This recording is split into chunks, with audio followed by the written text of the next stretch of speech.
Hello, I'm Oliver Colling, and this is my 70s TV childhood.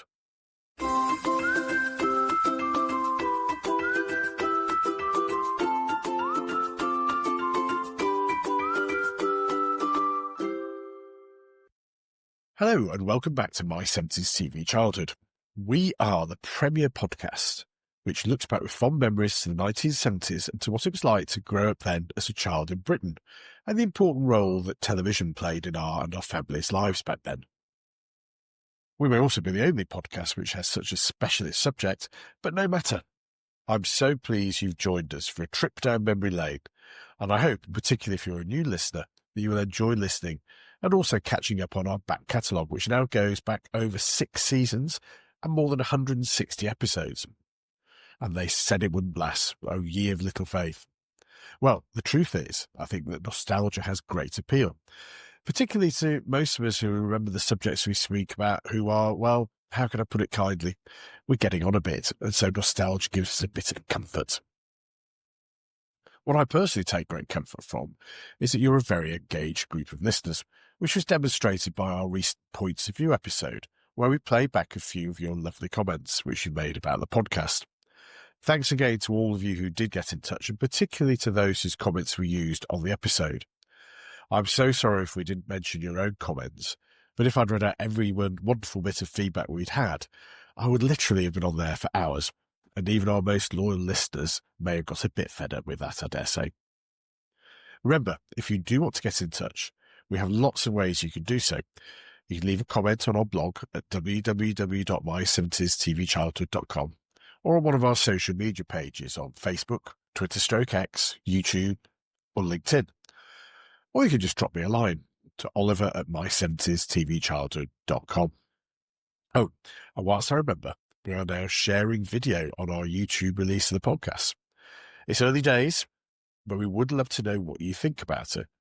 One of our regular contributors on YouTube, Mark, commented, "Oh, we can see you," which I'm not sure whether that is a compliment or the opposite. But do have a look and let us know what you think. And Mark, if you want to clarify, very happy if you do so. Now, for those of you watching on YouTube, you'll notice I'm not in our usual studio today. And that's because I'm on holiday whilst recording this episode. I'm in the lovely city of Melbourne, in the state of Victoria in Australia. Now, I understand there has been a heatwave in the UK at the time of recording, which I'm obviously very pleased about, given Melbourne has been cold, wet and windy. Which shouldn't really be too surprising, given it's the middle of winter. The sun was shining a minute ago. Now, it may have just come back in now, but there is a very strong wind, so it feels absolutely freezing. Never saw much about that on Neighbours, did we? But anyway, the reason I mention this is that we are into the summer holiday period. And that almost inevitably gets me looking back to school holidays in the 1970s, which, particularly in the summer, felt like they went on forever. The days seemed endless, and most of us were left to our own devices to play and amuse ourselves. Unlike today, where it seems that parents feel duty-bound to provide a whole hectic programme of events for the summer, which keeps the kids occupied. So that going back to school in September can almost seem like an opportunity for a rest for some of them, I think. I do wonder whether today's children get enough time just to be free and to be themselves and relax and have some fun. But that's probably not a subject for this podcast. As I mentioned before, my father was a Church of England clergyman, and he always used to take August off as his only holiday of the year. And so inevitably we went off to a country cottage somewhere in the UK. We, like many others in the 1970s, never went abroad. As you know, there is so much to see in our own country, as we were told often. Which I sort of understand, but would have loved the opportunity to go somewhere else, like the few children in my class who went to exotic places like France or Spain. Like many, my parents discovered foreign travel a bit later on in life and absolutely loved it once they had. So I'm pleased that they finally got this only holiday in the UK thing out of their system eventually. So as well as the annual trip to a country cottage, the other big thing which made the summer holidays a little different was the fact that there were dedicated TV shows for children for a short period every morning. And I know that many of you have great memories of these programmes, even though many of them were, to be honest, not that great. The BBC clearly had no money, so their policy was to buy up a few old TV shows from various parts of the world and then to show them again and again and again. I suppose the other side of that was, because these shows were shown again and again and again, they became more ingrained in our memories. Many of the shows we grew up with in the summer holidays were ones which children of the 60s would have been familiar with, and they'd have seen them again and again and again during their summer holidays. There were lots of European shows which were either subtitled or dubbed. Shows like the Slovenian production, which followed the adventures of a young girl called Julka on her uncle's Lipizzaner stud farm.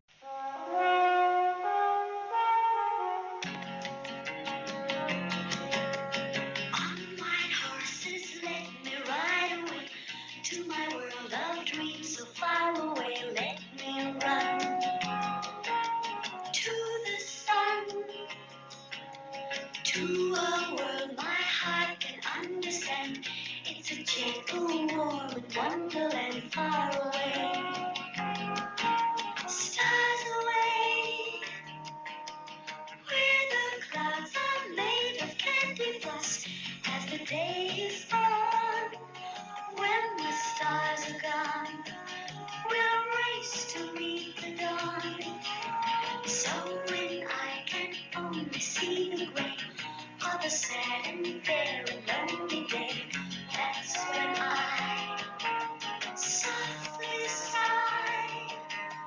On white horses, snowy white horses, let me ride away. What a marvellous tune that is. But who can forget Belle and Sebastian? The story of a boy, his dog, and lots of alpine knitwear. We also had a few more disturbing shows, like the now legendary East German Singing Ringing Tree, which was a sort of Grimm's fairy tale brought to life on TV. And I think my theory about this is it was designed to give Western kids nightmares as part of the GDR's plot to subvert capitalism in the West. It was very weird, a bit frightening in parts, but deeply unsettling. I still shudder when I think of the giant goldfish, or whatever fish it was supposed to be, which wasn't in itself particularly scary, but I did find it deeply disturbing. Never mind the gruesome dwarf, who was a bit more conventionally frightening, or the singing ringing tree itself, which was just, spooky. Apologies if you're listening late at night. I hope you can sleep well after this. Add to these the other standing dishes to the summer schedules, like Robinson Crusoe, which we featured in an earlier episode of the podcast.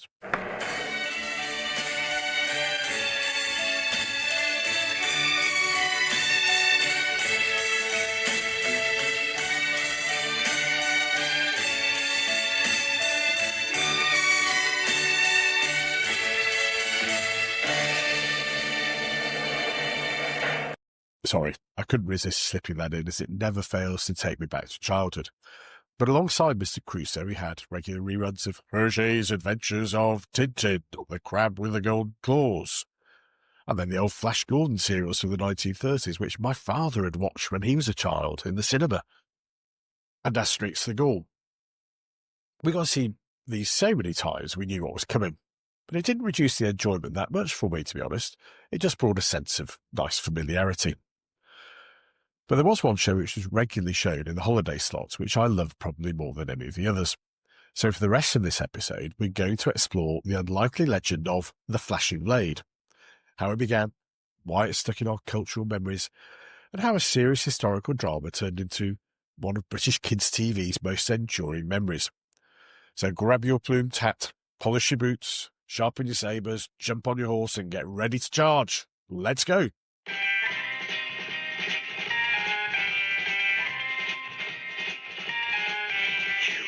To fight for what you want, for all that you believe.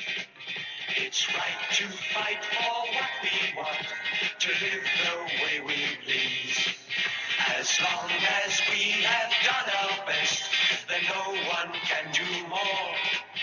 And life and love and happiness are well worth fighting for.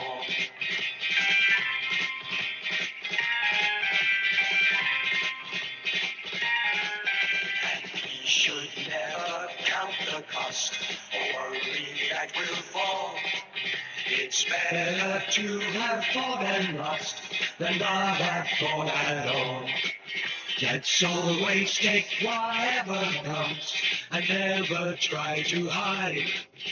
face everything and anyone, together side by side.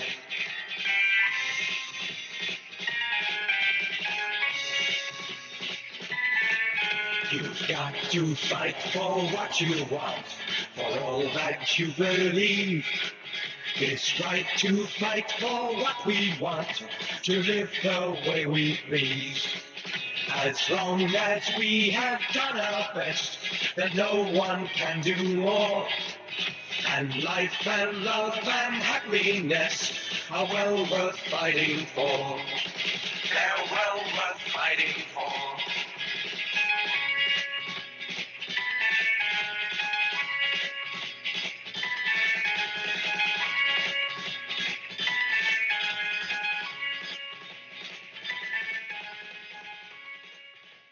The Flashing Blade is a big childhood memory for many, and I'm sure that the theme tune has raised a few smiles with listeners already just listening to that again. So first things first, the Flashing Blade, or as it was originally known in France, Le Chevalier Tempête, that's the Storm Knight to you and me, sounds pretty good, pretty fierce. It wasn't some kids' show brought from the French. It was a serious drama made by ORTF, France's public broadcaster, in 1967. It was set during the War of the Spanish Succession, which I didn't do in history, so I don't know much about, other than it was probably something to do with Spain. It followed the dashing François de Rechy, a French officer trying to break the siege of Cassel. High stakes, high romance, high drama, and lots of lovely flowing hairdos. Now in France, people were really into this. It was a big Saturday evening hit and a huge rating success. It was originally shown over 4 75-minute episodes in France, but was recut for British audiences into 12 22-minute-long episodes. It was a big-budget co-production between the French and Swiss and Canadian broadcasters, and received lots of plaudits for its high production values and exciting battle and fight scenes. So far, so good. As with the other imported shows we've mentioned, the BBC bought the rights to the show, and this in 1968, but instead of showing it with subtitles, they decided in their wisdom to dub the whole series and also rewrite the plot slightly.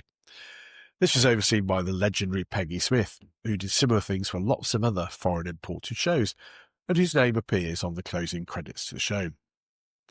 Now, this dubbing of the show is part of what's secured its enduring status as a TV classic.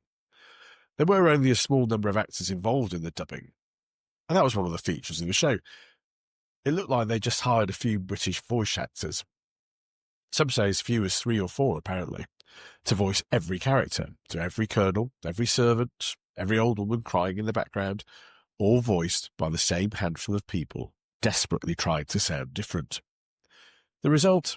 Well, it's rather glorious chaos, I think is a way to describe it. François the hero sounds like a very suave, heroic Carrada graduate. His sidekick, the loyal and burly Guillot, he's more like a sort of cockney chimney sweep along the lines of Dick Van Dyke, who may have actually been voiced by the same actor who had a mouthful of toffees or something, just to make it sound a bit different.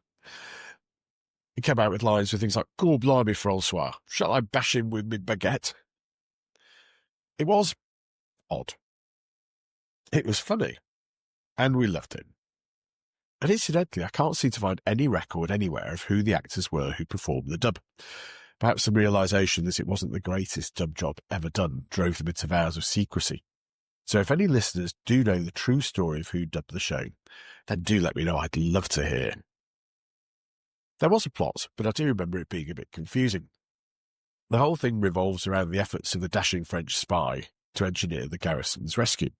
François, as we said, the Chevalier de Rechy, and his servant Guillot. They're both trapped in a besieged castle on the border between France and Spain.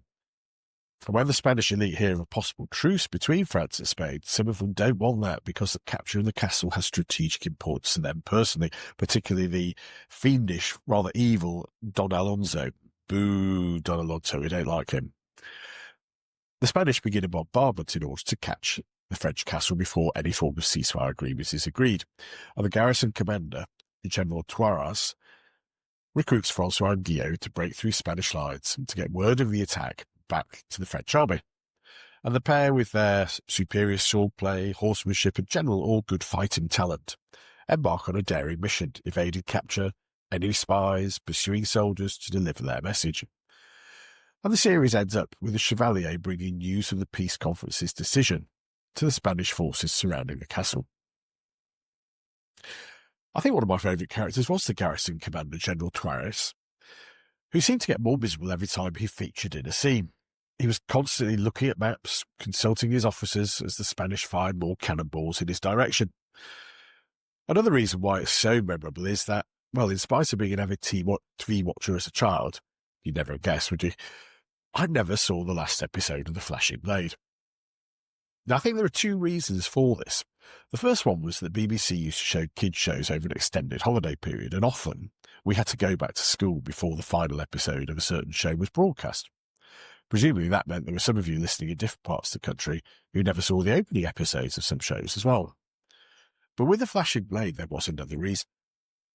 There were supposed to be 12 episodes of the show in the dubbed BBC version, but most UK viewers have only ever seen 11 of them, as episode 12 had a technical fault which caused a loss of vision partway through the transmission. Apparently the BBC did try and show the episode a number of times, but still have the same fault. So in later repeats of the show, they just let it out altogether. As a result, and no doubt to frustration of some who'd followed the long serial over numerous weeks, the final edition was never properly shown on UK TV. Although in response to viewer requests, the conclusion was broadcast later in the BBC children's request show Aspel. Fortunately for most of us, episode 11 felt a bit like the final episode anyway, with the truth signed, the castle liberated, and Francois dispatching the evil Don Alonso, Boo, in a suitably memorable sword fight. Apart from confirming that the wounded cockney voiced manservant Guillot survived the climactic battle, episode 12 apparently had very little to do with the story proper, and was largely set a year after events of the previous instalment, recounting a romantic reunion between Francois and Isabelle. To be honest, I'm not sure many viewers either noticed or cared, as by that stage we'd probably had our fill of sword fights, handsome men with lots of hair galloping into battle, and Spanish cannon fire. The Flashing Blade was a staple part of summer holiday viewing in the 1970s, and received more interest in the 1980s when it featured in On the Waterfront, one of the BBC's Saturday morning shows. And in this incarnation, the already rather odd dubbing was replaced by even sillier dialogue. After this show, the BBC brought back the real drama for a couple of repeat showings, but as far as I'm aware, it's not been shown on the BBC since, which is a shame. Personally, I don't think they need to do a comedy version of the dubbing because some of it was pretty silly to start with. The original French series wasn't funny at all. It wasn't meant to be camp or slightly ironic. It was a serious historical drama, much loved by the French. And I think that's what makes the UK version so beautiful. You'd be watching a tense siege and then suddenly one of the characters say, "We'll get him at dawn, Reginald, just after I've had my croissant." The cinematographer is gorgeous, as the show was filmed in the Loire Valley with dramatic chateau and lots of real horses and soldiers. But the voices, it did sound a bit like they were recorded in Broomcupboard in Croydon, but never mind. It was TV gold from the BBC. A work of unintentional genius, and one which lives in my memory as epitomising summer holiday television and those long, seemingly never-ending days off school. You've got to fight for what you want, for all that you believe. It's right to fight for what we want, to live the way we please. As long as we have done our best, that no one can do more. And life and love and happiness are well worth fighting for. They're well worth fighting for.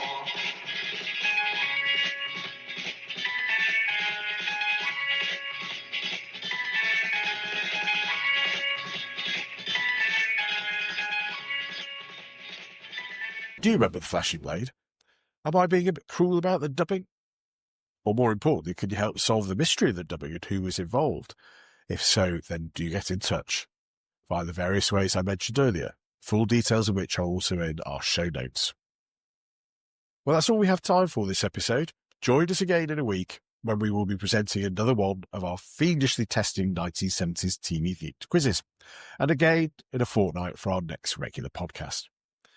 Take care, mes amis.